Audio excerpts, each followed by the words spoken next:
Welcome on back, everybody, to episode 87 of Streaming with the Mouse, where today we're talking about episode 5 of Loki, Journey into Mystery. Sit back, relax. This is Streaming with the Mouse.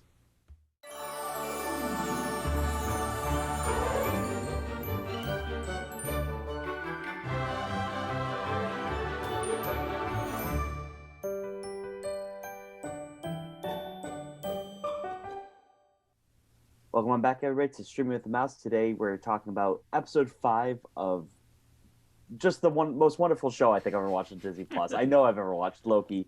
Episode title is Journey into Mystery. This is episode 87 of Streaming with the Mouse. Joining me, as always, my co-host, my co-pilot, my other variant, Cliff. Cliff, say hello to the nice people.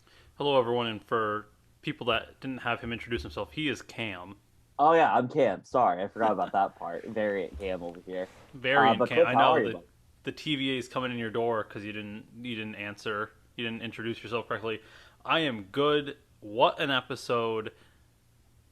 I didn't know what to expect. I didn't expect for what to happen so quick, but I'm totally happy it did. Cliff, is this the best show on Disney Plus? 5 No, episodes in. No, okay, still still no. still the Still no. Mandalorian, That's still the fine. That's Mandalorian. fine. Don't worry, We'll see what happens people. next week, maybe. I won't lie to you on this show and on Listen, Twitter. listen. I love this show. This is my favorite show right now. It's awesome. But Cliff, we got one news story. So if you want to do that, you can go ahead and then we'll get started talking about Loki because that's what everybody's here for. Yes, for all you Pixar fans, starting this morning, well, yesterday morning, if you're watching this on the day of premiere, on Wednesday, July 7th, Monsters at Work has premiered on Disney Plus. It is the first Pixar television show ever, I believe. We've gotten some shorts, but this is going to be the first time we have full length episodes. It's going to go around a whole entire new cast of characters. But I also know that we get Mike and Sully and also Roz, because Roz took over the Disney Plus Twitter page today, Yes. which was very interesting. It was funny, but they're definitely leaning into the laugh floor. It adds a lot more to the Disney ride now. I have not watched it yet. I'm guessing you haven't either, but I'm probably gonna I watch it tonight. Yeah, I haven't had a chance to. I'll probably be watching it at some point this week. But I did see like one, like it was like a minute long clip, and I was laughing already from the 1 minute clip. So I'm excited for it. I love Monsters Inc. It's one of my favorite Pixar properties. So very excited for this show. And yeah, the only other news that we have is we will get to Bad Batch. Quick thoughts on episode, what was it, 10? I thought the episode stunk. We'll talk about it eventually. We'll probably end up grouping together episode 10 and 11 of the Bad Batch into one Streaming with the Mouse episode. So you'll probably get that next week, as well as the finale episode of Loki for that discussion. We're also going to get a Black Widow talk in there. If you're listening to this the day it drops, Black Widow released today in movie theaters, tomorrow on Friday, the 9th on Disney Plus Premier Access and in movie theaters as well. So we'll have Black Widow discussion. We'll have Bad Batch again, but now we're going to talk about Loki and might as well jump into it. Episode 5 of Loki, Journey into Mystery. I want to start off with the title. God, that made my heart so happy seeing the title Journey into Mystery because that is like one of the old like Marvel titles that Thor and Loki were introduced in. So that was pretty cool to see that they added this in, especially where you have classic Loki into it. Cliff, I don't know if you made much of the title. I know for me as a comic book fan, I was like, oh my God, that's so cool. It's just a little fun little tidbit kind of thing for the comic book fans. And we got tons of that in this episode, and we'll talk about that for sure. But Yeah, I did not know until I started reading the Reddit threads when people were like, "Oh, it was a great callback to one of the first times Thor and Loki were introduced." yes, yeah, pretty cool stuff. So let's get into it. So we know you watched this episode. We're going to talk about some of the highlights here. The big one we'll start off with is the Void. So we find out that the land that Loki is transported to in the end of episode 4 in the end credit scene is called the Void. It's where all the breached realities go. Supposedly, it's at the end of time, and living and I guess inhabiting that space in the Void is this giant storm-like creature called Alioth. Really, really cool. If anybody's played Legend of Zelda: Breath of the Wild, it really reminded me of Calamity Ganon. Maybe not Calamity Ganon, but the Ganon that's like swirling around the Hyrule Castle. That's what this reminded me of so much. Cliff, I don't know if you play that game, but we do learn about the Void, and we get some confirmation throughout this episode about the Void that it is not a place where just Loki's go or anything like that. This is where all breach time realities go. It just happens to be it's inhabited by a bunch of Lokis because Lokis like to mess up the timeline. Go figure. Based off the show. But what were your thoughts on the Void? What were your thoughts on Eliath? Anything like that, Cliff? I thought it was a really cool concept. It's a really cool concept. It makes me wonder if the destroyed New York City is what happens if Loki actually won the Battle of Manhattan. Like that's what it is. It's another Loki blip where they had to reset the entire thing of Manhattan after Loki won. Eliath is a real thing in Marvel.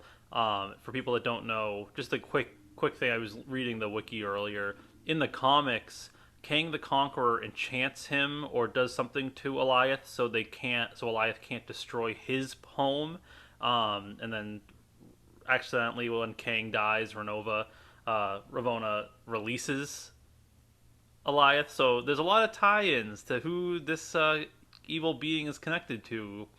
I wonder if they're just going to throw a complete 180, but cool to see that character and very cool CGI in itself. Yeah, I thought it looked. I think sometimes like CGI can look forced a little bit, especially with television shows. Obviously, with this Marvel project, as far as the three shows we've seen, I don't think they've wasted any of that budget at all on the CGI. I think all the CGI look good. It looks movie quality. Eliath looks sick. The only thing I wish this was in movie theaters because I think the Void and Eliath would have looked sick on the big screen, as well as what happens at the end. We'll talk about that too. But I thought it was a cool concept. I was definitely curious about like why is it all broken down in New York? Based off the Easter eggs, it seems like this is just a regular land, and like you said, maybe this is where Loki wins. Destroyed New York. The destroyed New York just gets sent here, kind of thing. It wasn't automatically supposed to be Loki. I know, like I had thought maybe like, oh, this is destroyed New York, so this is like Loki land, and then there's a Mobius land. It's not. It's all one big thing. So that was good to get, and we got that really confirmed within the first like 5 minutes of the episode, basically. Um, we get some cool backstories about the variant Lokis that we met at the end of episode 4. So that's something I thought was cool to talk about. So I thought we could talk about them one by one. So first we get Boso Loki, which is the Loki with the big hammer. His backstory is supposedly he's the Loki that won the Battle of New York. He killed Iron Man, he killed Captain America, and he actually obtained all 6 Infinity Stones. Now, the name Boastful Loki kind of insinuates he's boastful. He's probably lying. He's a Loki after all.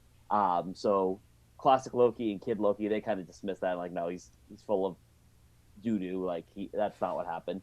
So we don't really know his backstory, but that was an interesting take. To be like, okay, this is what happened with this Loki, I guess. Yeah, I it's Boastful Loki was fun, and I started to look at their actors after because they weren't updated last week, and his name is Dabaya Apari, and he was actually in Game of Thrones. Oh, really? One of the coolest looking characters, like absolutely um, stabbed in the back, literally by the writing. He was Ario Hota, who is who was part of the Dorn storyline, which we don't talk about. But he is great. I thought he worked really well for it. I wish we got confirmation if that was Mjolnir or if it was just the hammer. We weren't really told. Um, but yeah, it was really funny. He was like, "I did all this," and everyone's like, "No, you didn't." Yeah. So I wonder what his real Nexus event was. It was probably something like just very stupid, like eating the next door neighbor's cat, which is how we found out Alligator Loki made it into this land as well as The like his wrong Nexus next door event. neighbor's cat. No, yes, that's what it was. The Nexus event that sent Alligator Loki here was that he killed the wrong next door neighbor's cat, which I thought was just very funny, and Loki just being like, "That's one of us. Like that's a me. Like what the heck? Okay, sure, whatever." It's funny because Loki just is like very accepting. Our Loki, main Loki, Prime Loki, 2012 Loki is very accepting of all of this, and I really like that. Any thoughts on Alligator Loki? I thought that was a nice little quick jab. Stole the show. But For even sure. funnier, I don't know if people follow Kate Herron, who is the director and executive producer of the Yes. show. She tweeted, and I'm going to read it out loud. It's a picture of the dummy alligator that was used for the green Looks screen. hilarious. And it goes, Happy episode 5, journeyed into mystery at Loki Day. Here is one of the biggest divas and most demanding actors I've ever had to work with, taking a break from his reign of terror to relax in his chair. And it was the alligator Loki, which just absolutely cracked me up. And For sure. actually, Alligator Loki has his own little Twitter hashtag. He has Of course he there's does. an alligator with the Loki horns. That's Huh, amazing. I that gotta is tweet that out hilarious. later. That's Um, hilarious. the other two main Lokis we meet Kid Loki, who I was really excited for last week. I thought Kid Loki was great. Obviously, classic Loki, and we'll get to classic Loki in a little bit, stole the show as far as the variant Lokis go. Our Loki and Sylvie, notwithstanding in that. But Kid Loki was awesome. His look was great. He looked exactly like the comics. We learned his Nexus event was that he killed Thor. So he was a kid. He killed his kid's Thor brother in his world, and that's what got him sent to the Void because that was his Nexus event. So that was pretty dark because you think kids, they're cute, they're fun, whatever. Like, oh no, he probably had the darkest Nexus. He had the darkest Nexus event out of anybody else in the show. Like, oh no, like I killed my kid brother basically. So that was intense, but very interesting way. Anything on Kid Loki? Yeah, it was very dark. Yeah, very I dark. I was was like, like, oh my oh, okay. god, oh my god, why is this? And then someone said that someone made the joke he just stabbed Thor a little too hard when he did the Yeah. snake trick like that. Oh, I'm a snake. Ugh. And then he was laughing, I was laughing, and then Thor bled out. It was even more interesting how he was the leader. He was the I ruler love that of he was the them. leader, and that was what was really really cool. That Kid Loki. Well, because you think about it, he had the darkest event. He's, I mean, I don't condone murder, but he was the most badass of the Lokis basically. So yeah, he's gonna be the leader more or less. You're not wrong. Now I'll say the person that really stole the show was classic Loki, who was played by Richard E. Grant. Real quick side note tangent: I had mentioned last week that Richard E. Grant is 2/3 of the way for the Disney Triforce. Cliff, you also found out the girl who played young Sylvie last week is also a Disney animated movie away from the Disney Triforce because really cool plot twist. The girl that played young Sylvie also played young Rey in The Force Awakens. Cool little plot twist. Back to Richard E. Grant. Phenomenal. I'm sad he was in this show as classic Loki. And the reason for that is we only got 49 minutes of Richard E. Grant in the MCU, and he was fantastic, and we probably won't ever get him again. What was your thought on classic Loki? I'll get to his Nexus event in a little bit, but what were your Yeah, thoughts on that? we're not getting him again, sadly. Which sucks. He was so good in this. I like the path they went with him. I was someone that from the beginning was like, oh, it's Richard E. Grant. He's gonna play a villain. He's absolutely gonna play a villain. He didn't. He ended up playing a great hero and a good adaptation of what Loki could be down the line. Very sad what his Nexus event was, but the suit worked. The suit really did work for it. They all have in all Phase Four. The comic book accurate suits have all worked out, and this was fantastic because this is probably the most outrageous one. I know Scarlet Witch is out there too, but the Loki with the giant horns is outrageous for a comic book look. It looked great. It was phenomenal. It looked incredible, and then his magic was just beautiful in itself Yes. because he made it work so well. And we'll definitely get to his magic, but classic Loki definitely had the most tragic of the backstories. So this classic Loki, he survived the events of Infinity War. He basically played dead. Thanos just ignored him, kind of thing, thought he was dead, and No, he's able to. no, Thanos believed he killed him. He Yeah, created that's what I'm saying. such a realistic, yeah. He ignored him as in like, oh, I'm not gonna like even bother checking him again, kind of thing. But the illusion was so great that that classic Loki created that he was able to escape off planet. He left his brother, he left his family, his loved ones, all that, and he lived by himself on a planet this whole time, and that's why he's older and whatnot. And then his next event is he missed his brother so much he tried to leave the planet, and because like it didn't matter that he was on the separate planet because it didn't create a Nexus event or anything like that. Because like for all intents and purposes, everybody thought he's dead. When he goes to try to reconnect with Thor, his brother who he loves, that's the Nexus event. Because no, you're dead. You can't go back here. Really tragic. What were your thoughts on that? That was like the most like oh, like as much as like Kid Loki was like oh, classic Loki was like oh, that's sad. Exactly. It was. They all had good stories. That was the Yes, key. That was the yes, crucial part of it. And it just worked because Richard E. Grant's Loki was more of a defeated Loki where he had his story and for sure. he knew what his glorious purpose was, but he forgot it. That's the thing.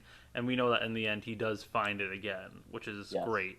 Um, but just the acting overall in this episode, it's just phenomenal. great the whole way through and through. Yep, absolutely. So really cool backstories. Do you think we'll get Funkos of these guys? Yes, if You think so? anything, we're gonna get screwed, and it's gonna be like a like Comic Con exclusive 3-pack. I I don't necessarily. I want classic Loki. I think I'll take Kid Loki. I definitely want Alligator Loki. Has to come as like a miniature, like Minutes is coming as a miniature with Red Slayer. That I want, but I want classic Loki so bad. That'd be sick. Let's continue on here. I think we'll get it.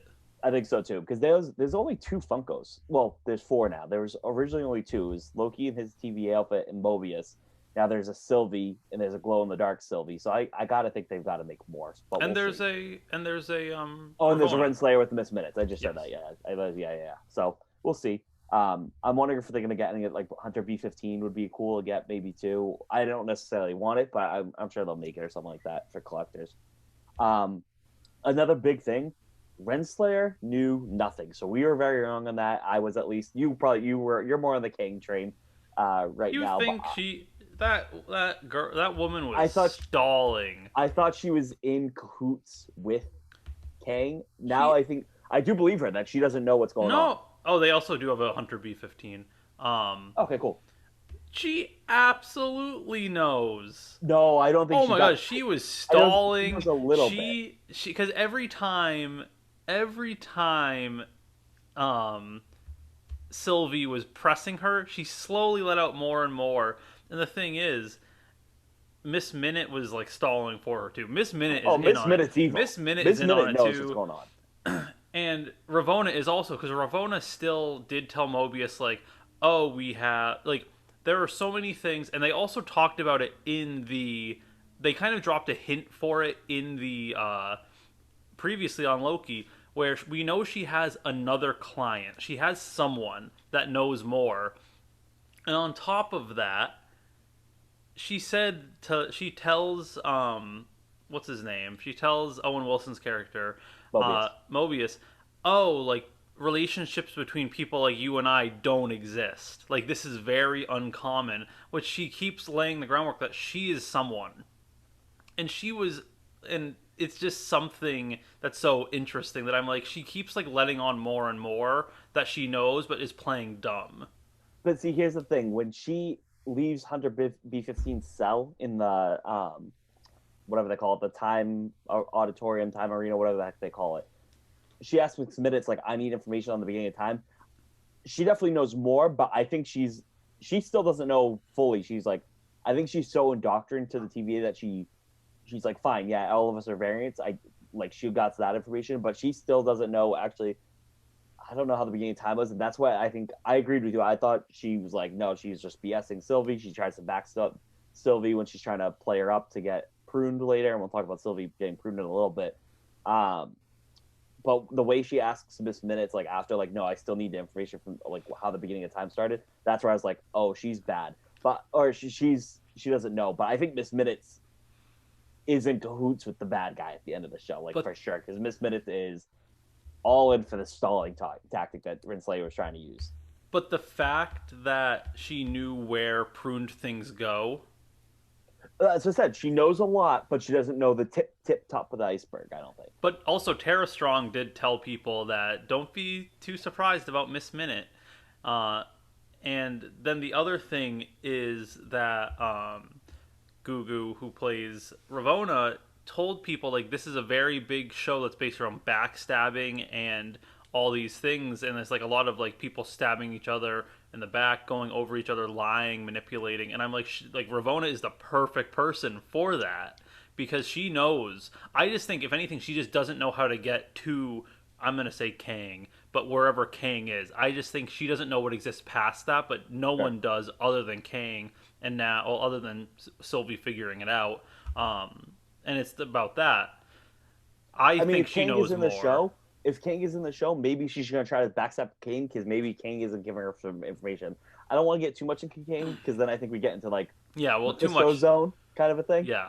where it's like now I'm expecting it and then it's Well, not gonna it's happen funny next week. because the Mephisto stuff, when you look back on it, it really wasn't obvious. Like No, it could have been, but like this, and everyone was talking about it forever and ever and ever. And this one, it's like Kang is like freaking like slapping you in the face, and everyone's like, "I don't want to and guess. we I actually don't know want to Kang, say it." and And we we actually know, know and Kang is Kang coming has to the been MCU at some point. cast. Yes. And also, if we talk about the end scene where when we see the palace, it looks like it's in the quantum realm. It for sure. looks like it's in somewhere. Now I have a take about that palace because we'll talk about it in a We'll little talk bit. about it But at the let's end. talk Yeah. about Sylvie. Sylvie kind of works with Renova a little bit, kind of, and then Renslayer kind of backstabs her, and then Sylvie, in an attempt to be like, I'm not getting captured. I want my revenge. I'm figuring out what the heck's happening. I'm figuring out what's happening to Loki at the end of time in the void. Prunes herself. Awesome scene. Didn't see that coming at all. I thought she was going to get pruned. I thought she was going to get backstabbed, but for her to do it herself, I thought it was really cool because for Sylvie to have the power of herself to do it, it was her choice, her decision. I think builds a little bit extra into that character that's already been built up a lot throughout the show. I thought that was a nice little touch that Sylvie takes everything into her own hands because it's like BB-15 says, she doesn't want this information. She needs this information. She needs this revenge. So for her to take her life into her own hands and her quest, her revenge tour, whatever you want to call it, into her own hands, I thought was really interesting. What were your thoughts on Sylvie pruning herself? Good for her. Like I said, I did not expect us to see a Sylvie Loki team up until the next episode. Um, I'm just really hoping Hunter B15 gets to go back to her old life. Me too. Same with Mobius. Same with Mobius. I don't even care if Mobius goes back to his old life. He just gets a jet ski. Yeah. That's all. That's all that matters in that sense. We'll talk more about Sylvie and what happens to her at the Void, but um, Loki and his little gang of merry Lokis, they get ambushed by President Loki. So we see President Loki. So I was wrong. President Loki isn't our Loki trying to be president of all the Lokis. It's like its own variant. It's very interesting because all the other variants that were there, they're all Lokis, but only two look like Tom Hiddleston. So I thought it was an interesting kind of move. Didn't take away from anything. I was just like, oh, that's. I would have thought they would have just done all different looking Lokis. Didn't think they would have another Tom Hiddleston looking Loki based off everything else. But we do know they exist based off of what Mobius shows our Loki of all the other variants. That some of them do look exactly like Tom Hiddleston. But basically, the President Loki and his gang found uh, the Loki's hiding spot because boastful Loki ratted them out so he could become king. And then in Loki fashion, President Loki turned on boastful Loki. All the other Lokis turned on President Loki. Big brouhaha. Our Loki, classic Loki, alligator Loki, and Kid Loki all escape. And they eventually meet Sylvie, who had been now pruned. Sorry, if you have anything to add to that little scene. How dare you cut out the funniest part of the episode where Alligator Loki goes after President Loki and bites his hand off? Very funny. You're right. I apologize. Shout out Cracked to me Alligator up. Loki. Absolutely cracked me up. But it also showed an important thing about Loki's always stabbing each other in the back. It very much reminded me of Rick. Like how Yes. Rick will always stab themselves on the back. And, oh, I didn't even think of that. The head Yes. writer Yes. for Yes. this is Michael Waldron, who Yes. is his big like claim to fame. They always write Rick and Morty writer, which is Yes. I didn't even think of that. That's hilarious. He's done an Yes. incredible job. The dialogue And has been incredible in this. that's a connection I made at either episode 1 or 2. I was like, oh my god, this is gonna be like the Citadel of Rick's basically, and it's just so funny that he is also a writer on Rick and Morty. If anybody has not seen Rick and Morty, it's Rick and Morty, I should say. It's one of the best shows. He's only written one episode. He wrote The Old Man in the Seat when someone uses Rick's private bathroom. Great episode, but Great yeah. episode. Yeah, that it was. I didn't know what to expect for the President Loki scene. I just thought it was hilarious. Yeah, that is again, it's a little nod hat tip to the comic books kind of a thing. Like, here's this, and again, this whole bunch of Loki's things goes so well with the theme of journey into mystery. This is like something right out of the comic books. Basically, it could have been something out of the comic books. It was perfect. This was such a good comic book moment in mainstream media, and it was awesome. Exactly. So let's get back to it. So eventually they find Sylvie, and Sylvie basically finds them because she pruned herself, like I had mentioned. She comes into the void.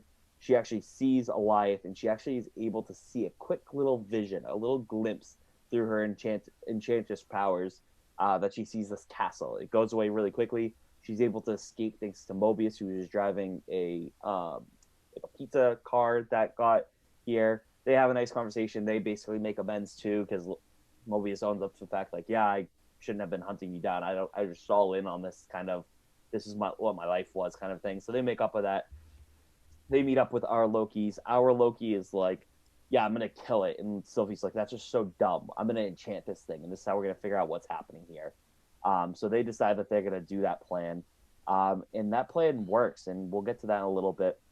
Before that plan happens, Sylvie and Loki have a really nice moment where they talk about like, okay, what happens when all this is done? And the two decide they're going to team up together.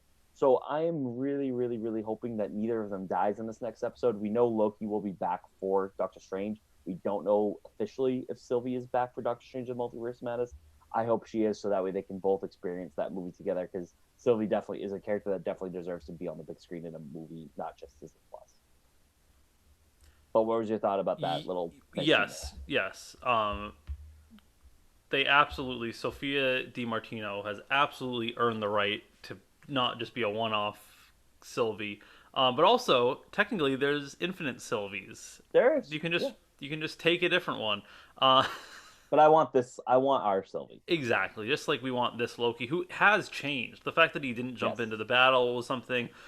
And I read a recap this morning once I got in to work, and it was like, oh, that scene was very touching with the blankets, and you could tell that they didn't want to open up to each other, which I thought was funny. And then he made the blanket bigger, and he pretended to be cold, and then she pretended it wasn't nice. It was just a fun scene because it's like they're children. They're Yeah. children that can't acknowledge something to someone. But a big thing between both of them was like, what's next?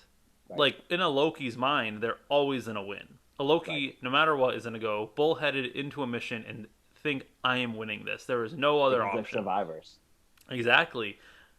And then the whole thing was like, you won't stab me in the back, right? And it's kind of going back and forth. And then the article I read was like, oh, and it left open this really nice thing where they might still stab each other in the back. And I'm like, That'd be hilarious if they did. I hope what? not, but it'd be funny if I if hope they just like not. no, they I did. hope not. And the fact that we're like cheering for these two, Loki and Loki, to end up together, I'm at a We're all loss sick in for the head. words. We're all We're sick all in the sick in head. the head. It was the I whole want it, but thing. I'm sick in the It head. was the I'll whole thing. admit it. Like none of us. I mean, no one I knew liked the Jamie Cersei thing, and everyone liked the Jon and Daenerys thing. And then it was like, oh, aunt and nephew.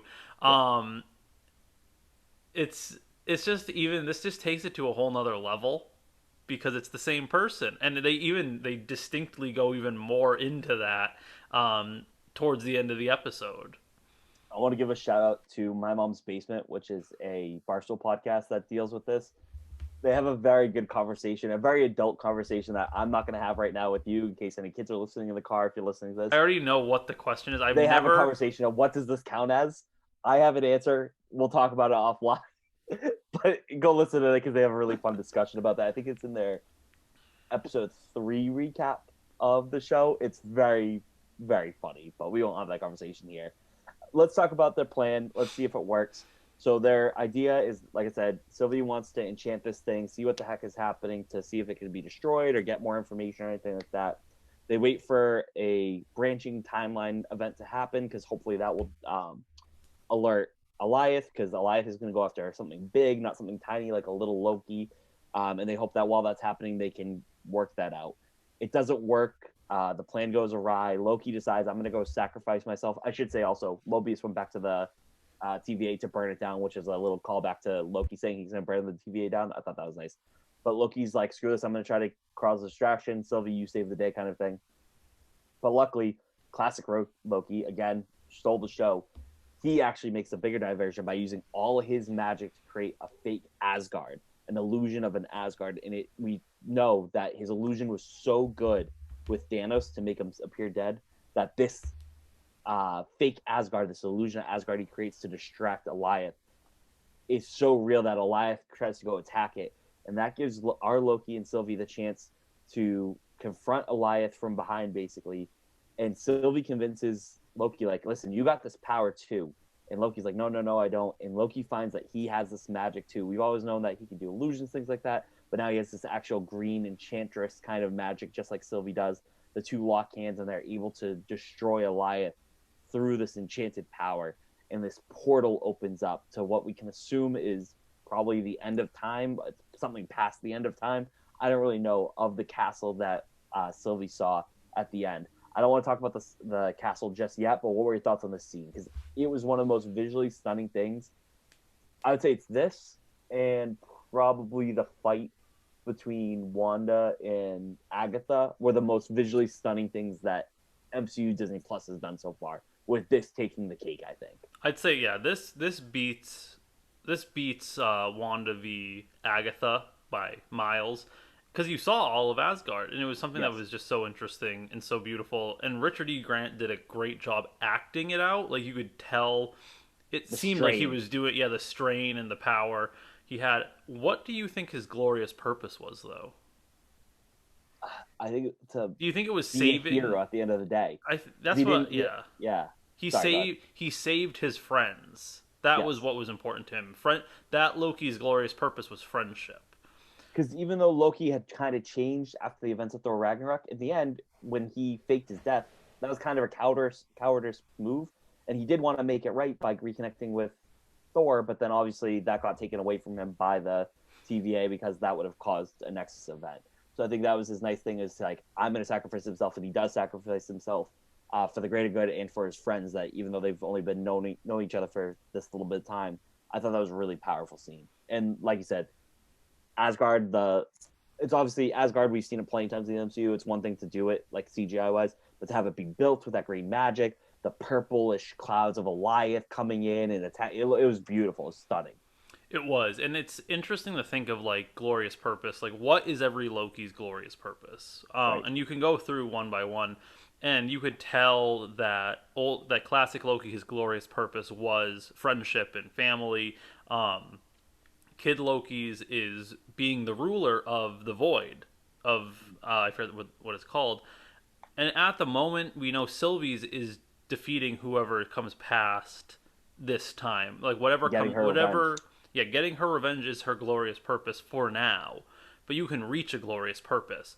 But the thing is, our current Loki's, excuse me, glorious purpose is not even anything about himself. It's his glorious purpose now is Sylvie. Mm-hmm. Which that's the thing where our Loki's not going to stab her in the back, but she could still stab him in the back, unless Loki's been playing the long con the whole game. But it doesn't. Every way he's acted since he met her has been for her purpose. Has always been to get back to her. Sure. So it's interesting to see, and you could tell that Sylvie was having that thoughts of like, what happens when I complete this? What like because you're Mm-hmm. empty, you don't have anything Right. left, and you could tell that like when she was like, "What's next for you?" and it was, "Oh, maybe some distant timeline for you to rule." Excuse me, to rule. And then you could tell that it was very much there was like the line that could have been there that was like rule like they could rule it together. So it looks like it's being set up for them to be a Loki pair that goes off together, They but we're better gonna have to be wait that in and Doctor see. Strange. I really That hope would be so. cool. That would actually be really cool to see that. Um, I want to talk about the castle. We'll save that for our predictions because I want to do predictions for episode 6, the final episode. Real quick, just want to talk about some of the awesome Easter eggs. Probably the best Easter eggs episode ever so far. So let's talk about. I'm going to talk about my favorite one, if that's okay. We'll I start already off with know this what one your first. favorite one is. It's very quick if you missed it. I missed it on my first watch. I've actually watched it twice. I watched it this morning and then I watched it on my lunch break again. But I had seen it on Twitter, so I didn't catch it on my second one by itself. But then I was like, oh, there it is. They're like going through this dirt and there's a Mjolnir like on the ground and there's a little jar and you can see something kind of like move. I didn't know what it was, but then when you brighten it up and you look at it, I talked about this last week, like because I said, like, oh, there's a Loki alligator. Like in the comics, there's a like Thor frog called Throg. Throg was in the jar, full classic Thor costume, the helmet, the blue dots down the chest, the red cape, reaching for Mjolnir in a jar. And the jar actually said like it was like an abbreviation for the comic book issue he actually came in. But Throg made it into the MCU, so he's in the void. I thought that was really cool. Any thoughts on that? I know I talked about it last week, and I freaked out when I saw it. I was like, "Oh my god, it happened!" I missed it because my TV brightness was too low. Yeah, But then that's I my started problem my first time seeing, too. but then I started seeing the pictures. I'm like, that is hilarious. Awesome. Seeing Throg, because I saw the Mjolnir, and I'm like, oh, that's weird. Yeah, Um, and I'll say mine. I'll add in mine. I thought it was absolutely hilarious that the Thanos copter had awesome. arrived. But even better, I looked at the photo a little bit. Two of the blades are missing Yes. because if people don't realize, Thanos' double sword is from the blades of the Thanos copter. Absolutely hilarious. That is incredible attention to detail. I don't know if it was Kay Heron. I don't know if it was the writer. I don't know if it was just the CGI people being funny. They get an applaud. They get a golf clap because it was just too. It was just hilarious, like the detail to it. What's beautiful, and we'll talk about some of the other the other Easter eggs too. But what's beautiful about this, right? It's not just an Easter egg like in Frozen or Moana. Sven is one of the quick creatures that Maui transforms to, right? And it's a quick little thing like, oh, who cares? That's nothing you can speculate on. This, it's an Easter egg, but you can also speculate. Like, okay, how did Throg end up here? What happened in his universe? Thanos had a helicopter in a different universe. What happened to that one that this crash landed here? Was somebody else commandeering it? Was a Thanos like an alternate Thanos commandeering it? So many different extra storylines that probably will never get explored could be explored in our own personal headcanon. I think that's awesome. That's really, really fun to think about. For sure. Some of the other Easter eggs is there's a ginormous Yellow Jacket helmet who is the villain in the first Ant-Man. He shrinks himself, but this one it's a giant one. It's kind of like the size of like what Goliath or Giant Man's helmet would have been. So what happened to that version of Yellow Jacket? How did not Killian Cross? What is it? Who's Killian Cross? I don't remember. Why do I know that name? Hold on. Killian Cross. That's somebody. I don't even know if that's Marvel though. You're just making up random stuff as we go along at this point. I Now I'm very confused. Why did I have that Darren name? Cross. So then who's Killian Cross? Killian Cross is a person somewhere down the line. Yes.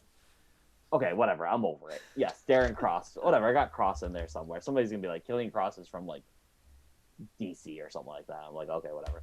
But that was pretty cool to see. Very like I didn't realize that I needed that storyline, but now I want to know like, okay, what happened to that one? Couple other Easter eggs that were in there. One of Red Skull's ships was in there, which is kind of cool because Red Skull we know has had ties in with the Space Infinity Stone. Obviously has a big tie in with the Soul Stone in Avengers Infinity War and Endgame. So how does one of his ships end up here? Another one too was Roan the Accuser's ship was also one of the crash ships.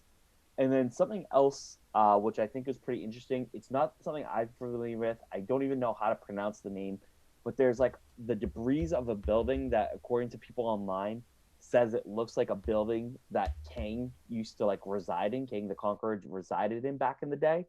So I don't know if that's like a little Easter egg as far as like, hey, remember what did they did? They did like the Grim Reaper was in like the intro for WandaVision, one of the episodes. They did that helmet and we're like, oh my god, is Grim Reaper gonna come here? And he wasn't. So I don't know if that was like a little like, hey, here's Kang, but like also we're not talking about Kang in this show at all, or if it's like, hey, this is your clue, here comes Kang. So just some cool Easter eggs. Any overall thoughts on those Easter eggs? I thought they were awesome. One more Easter egg. Yeah. When the ship, when the actual like boat crashes, it gets teleported in. That is the USS Eldridge, which was a World War II ship, and it is believed where it turned invisible and disappeared. It like transported itself. So that was just a funny thing where it got another just funny thing. Is that a real life thing or? It was a real life thing that happened. Oh, that's interesting. Yeah, Okay, where I don't know. Cool. I don't know if it's like a conspiracy theory or something, but there was like reports of like a ship that disappeared and teleported itself. I don't know it completely. I just know like the general thing of it. The Easter eggs were perfect because they don't matter.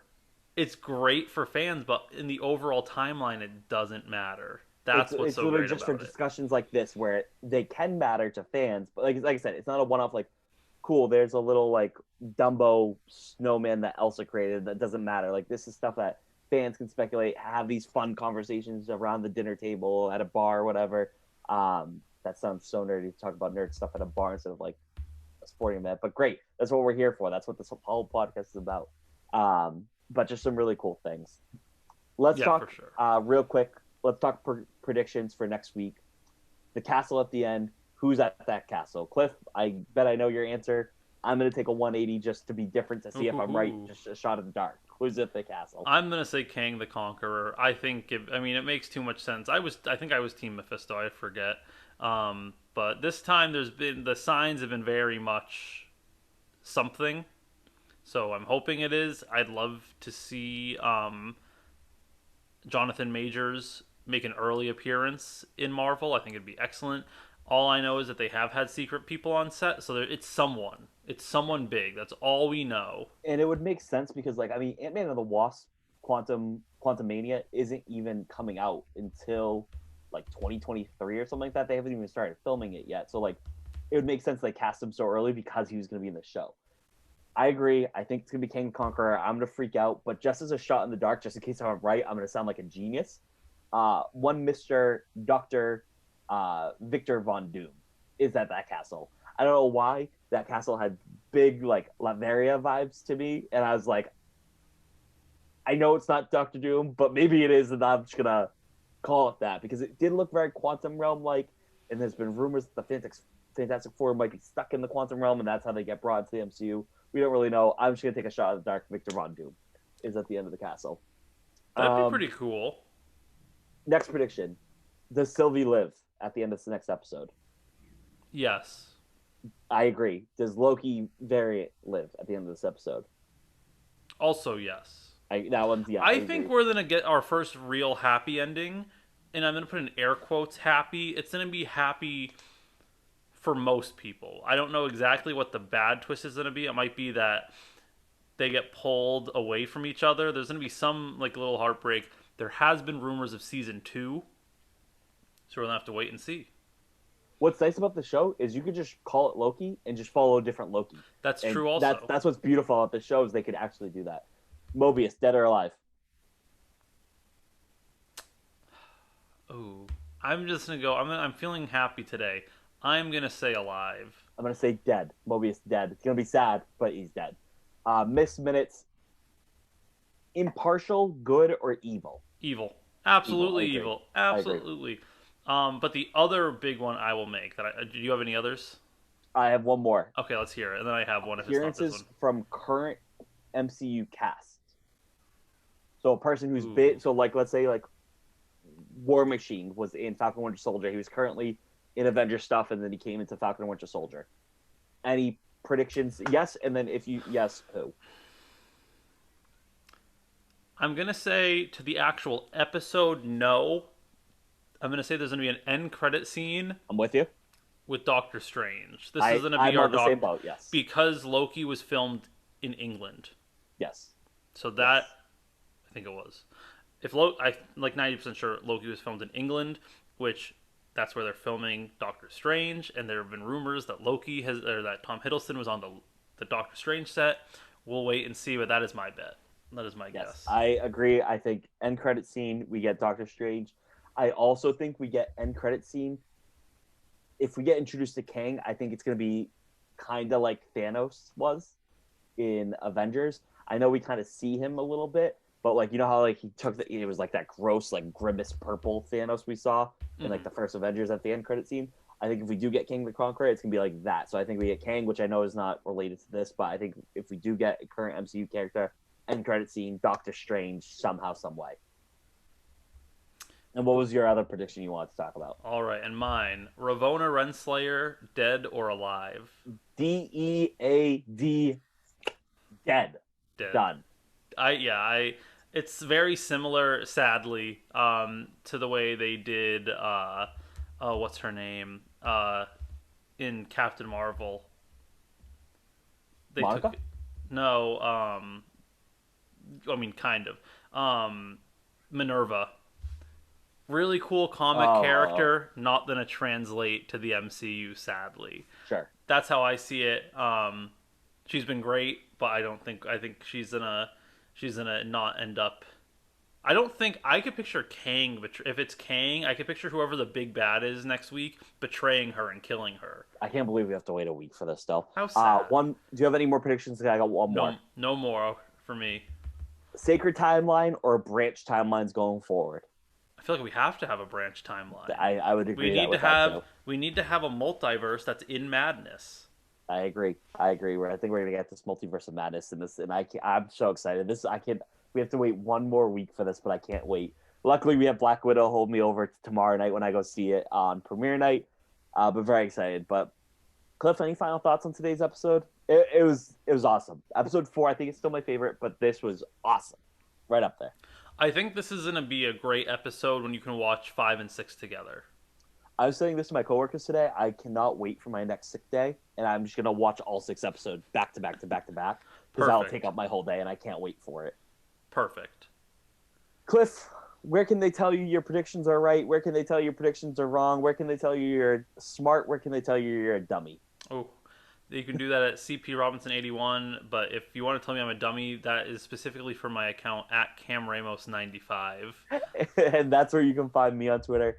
You can find the podcast on Twitter at Stream the Mouse. You can find us on Facebook and Instagram at Streaming at the Mouse.